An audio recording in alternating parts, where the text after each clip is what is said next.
اس ماحول میں پچھلے ماہ 6 اگست کو چیف سیکرٹری پنجاب کامران علی افضل نے پنجاب میں کام کرنے سے معذرت کرتے ہوئے وفاق کو اپنے تبادلے کے لیے خط بھی لکھا، جس کے بعد پنجاب حکومت نے 18 اگست کو 3 نام وفاقی حکومت کو بھیجے تھے، جو وفاقی حکومت نے یہ کہہ کر مسترد کر دیے تھے کہ صوبے میں ضمنی الیکشن کے شیڈیول کا اعلان ہو چکا ہے اور اس لیے یہ تبادلہ نہیں کر سکتے۔ اب پچھلے ہفتے چیف سیکرٹری پنجاب 14 روز کی رخصت پر چلے گئے ہیں۔ یہ تمام صورتحال ہے پنجاب میں اور اس پر ہم بات کریں گے، جس کے لیے جائیں گے لاہور۔ ہمارے ساتھ موجود ہیں ہمارے نمائندہ خصوصی حسن رضا۔ بہت شکریہ حسن آپ کا وقت دینے کے لیے۔ سی سی پی او لاہور کے معاملے پر وفاق اور پنجاب ایک دوسرے کے آمنے سامنے ہیں۔ اطلاعات ہیں کہ سی سی پی او نے پنجاب حکومت کے حکم پر وفاقی وزراء جاوید لطیف اور مریم اورنگزیب کے خلاف دہشت گردی کے مقدمات جو ہیں وہ درج کیے، جس پر وفاق نے انہیں ہٹا دیا۔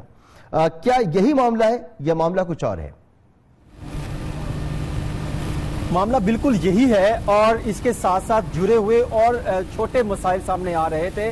جس میں مسلم لیگ نون کے سینئر قیادت اور ان کے رہنما وہ یہ الزام عائد کر رہے تھے کہ شاید سی سی پی او لاہور غلام محمود ڈوگر ان کے حوالے سے اور ان سے جڑے ہوئے افراد کو ڈسٹرب کر رہے ہیں، مقدمات درج کروا رہے ہیں، اور اس کے ساتھ ساتھ سابق جو ہے وہ ایک جسٹس لاہور ہائی کورٹ تھے، جج تھے، ان کے گھر پر چھاپا مارنے کا معاملہ بھی سامنے آ رہا تھا۔ اس طرح کے بے شمار معاملات تھے اور خاص طور پہ اس وقت جو ہے یہ فیصلہ کیا گیا سی سی پی او لاہور کو ہٹانے کے معاملہ، جب انہوں نے 1 روز قبل جاوید لطیف اور مریم اورنگزیب پر جو ہے دہشت گردی کا مقدمہ درج کرنے کے احکامات دیے، اور اس سارے معاملے پر آئی جی پنجاب یہ کہتے رہے کہ پرچہ درج نہیں کرنا چاہیے، لیکن سی سی پی او لاہور اور آئی جی کے درمیان آج سے نہیں تقریباً 3 ہفتے سے یہ معاملہ دیکھنے کو مل رہا ہے کہ ان کے درمیان اختلافات کی جنگ چلی آ رہی تھی۔ وہ کوئی اگر محرر تبدیل کرتے تھے، ایس ایچ اوز کے آرڈر کرتے تھے، یہاں تک کہ کوئی بڑا آرڈر دیتے تھے تو اس پر آئی جی پنجاب جو ہے وہ اس پر سخت ناراض ہوتے تھے، ڈائریکشن دیتے تھے۔ اس طرح کے معاملات تھے کیونکہ سیاسی محاذرائی میں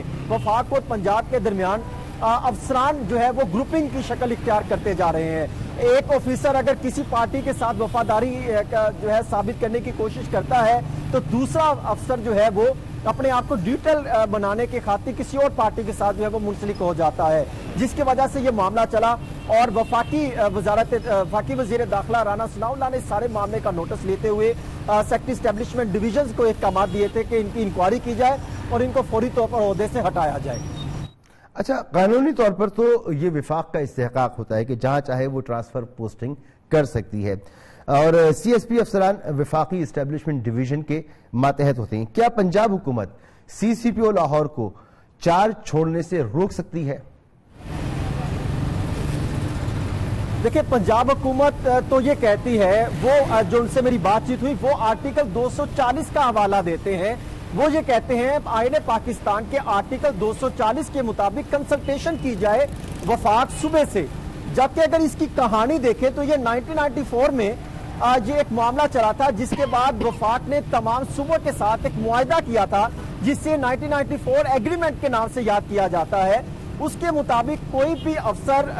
جو وفاق ان کو دیتا ہے وہ 2 کیٹیگری میں تھے، جس میں ڈی ایم جی جو اب پاکستان ایڈمنسٹریٹو سروسز کہلاتا ہے، دوسرا پولیس سروس کے، ان کو ان کی کنسلٹیشن سے جو ہے وہ تبدیل کیا جائے گا۔ لیکن ایسا کوئی قانونی یا کوئی پالیسی نہیں ہے، معاہدہ وفاق جو ہے وہ رد بھی کر سکتا ہے۔ وفاق یہ موقف رکھتی ہے کہ ہمارے پاس اختیار ہے، ہم کسی بھی آفیسر کو، اور خاص طور پہ 21 اور 22 سے جو منسلک ہے ان آفیسر کو ہم واپس بلانے کا اختیار رکھتے ہیں، جس کو مد نظر رکھتے ہوئے وفاق نے یہ آرڈر کیا اور اس میں امپلیمنٹ کروانے کے لیے باقاعدہ پنجاب حکومت کو ڈائریکشن دے دی ہے۔ اگر اب وہ پنجاب حکومت ڈٹ چکی ہے، وہ یہ کہتی ہے، آج اس سارے معاملے کو لے کر وزیر اعلیٰ پنجاب چودھری پرویز لائی نے پولیس افسران کو جو ہے وہ اجلاس میں بلایا، اور اس میں پہلی دفعہ یہ دیکھنے کو ملا کہ آئی جی پنجاب کو نہیں بلایا گیا تھا۔ جب یہ معاملہ سامنے آیا تو ہنگامی طور پر آئی جی پنجاب کو بیچ میں شامل کیا گیا، ان کو مدعو کیا گیا، کیونکہ ان کے درمیان آلریڈی اختلافات چل رہے تھے، اور آئی جی پنجاب یہ موقف رکھتے تھے کہ پولیس رولز کو فالو کیا جائے، جو کہ ابھی تک پنجاب میں کہیں پر ہوتا دکھائی نہیں دے رہا۔ دوسرا یہ موقف رکھتے ہیں کہ جب وفاق کا ڈائریکشن، آپ نے پہلے بھی ذکر کیا گروپنگ کا، اس وقت بھی آپ نے